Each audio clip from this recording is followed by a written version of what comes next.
This channel is supported by Truefire. Truefire is an online library of lessons from some of my favourite players. There's thousands of lessons on there. You can use the promo code JNC40 to get 40% off of any of their courses. I think one of the biggest casualties of the silent stage, or this kind of whatever has happened over the last few years to make it that people are more likely to not be playing amps or are more likely to, you know, use a modeler live. I think the biggest casualty for me is, it's got to be surely the 100-watt Marshall head, which is hard to fit in camera. In 2025, is the 100-watt head relevant? I've got this, which is just in KEYTOMYCAGE's Marshall AFD100. I think this must be the first 100-watt Marshall amp that I've played probably ever, but it's got some really cool features, which I think, you know, maybe this is the sort of thing that actually is more useful at home than any of us might have expected.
One of the things that makes this amp actually pretty usable is this power scaling feature here, which is not that novel in and of itself. But so here's the amp.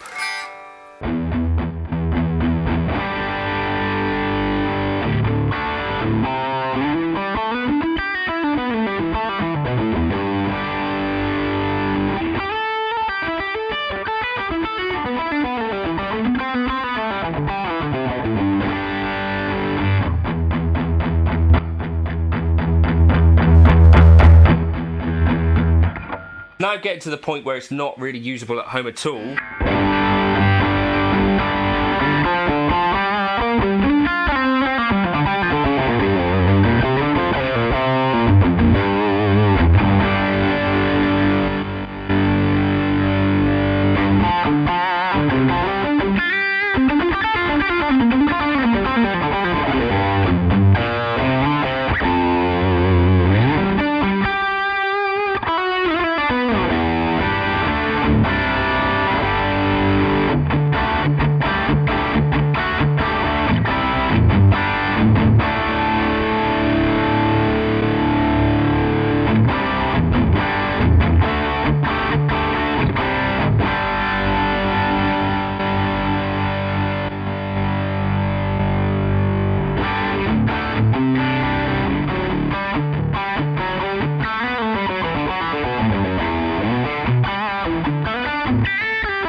this feature here is particularly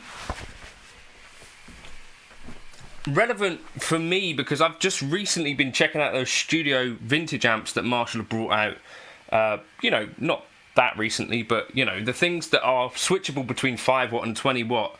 You know, this high gain beast is actually tamed in quite a pleasing way to my ears and to the feel of the amp. You know, so I could crank the master volume up if I wanted, take the gain up, keep this down.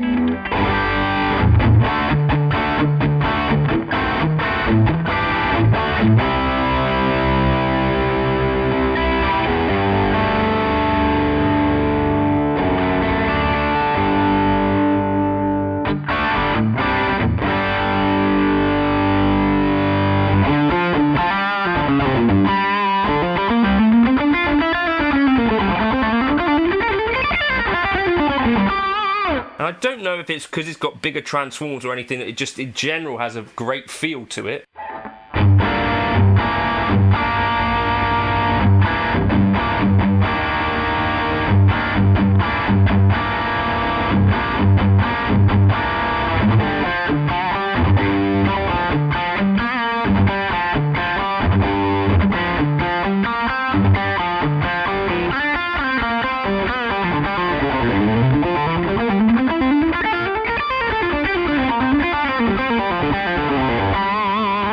But with these higher gain tones, it just feels less spiky.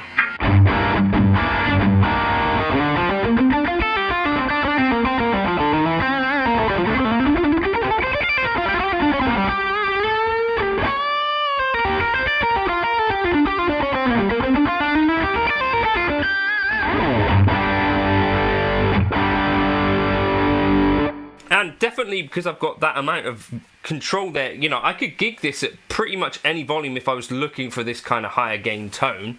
What this cannot do, really, is like any sensible clean.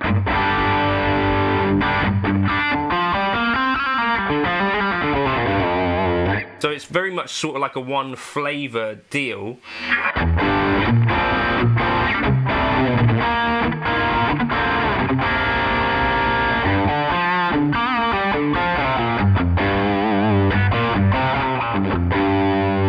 I don't know whether any of this is like subconscious bias or anything like that, but to me, even through the same cab in the same room, it feels like this 100 watt version of an amp sort of has kind of more squish to it, sort of like it feels better under the hands. Even when I've got it turned down lower, it just feels like just more substantial. I don't know if any of you guys have felt that same thing, but you know, for instance, I've had Mezzo Boogies where you switch down to like 5 watt mode or whatever, and it's not that it sounds terrible or anything like that, it's just like, it's just not quite as good. And like a Lone Star that I had was, you know, switchable from 5 to 25, I think, to 100 watts or something like that, and the 100 watts just always sounded better to me. Why is that? I'm not really sure. But also, this is another thing that I found, is that like this 100 watt amp can go just as quiet as those other amps, Marshall amps that I just tried over the last few days, if not quieter. It's more manageable. So the 100 watt amp, even for a bedroom player, I think is actually weirdly super relevant, given that if you're looking for a tube amp that feels really good at home, something with a good master volume like this, and plenty of headroom, the 100 watt thing, you know, with big old transformers in it, I still think that that ends up feeling better, in my opinion, than some of the smaller amps. Unless you're looking for specific things like non-master volume things, I think this would be hard to beat, even like the new Marshall modded stuff. I'm guessing that they're not doing the master volume in the same sort of power scaling way as this, where it's actually digitally controlling bias of the tubes. It's all analog signal, but the tubes get auto rebiased. I think there's like 21 points on this power scale, so as you turn it down, it's literally just rebiasing the tubes, and that, I think, is part of why this actually sounds so good at any volume and feels so good at any volume. You know, I don't know if Marshall is still going to be doing anything like that, It'd be cool if they did, but yeah, 100 watt amp in some cases I think just seems to sound a little bit better. Let me know your thoughts in the comments.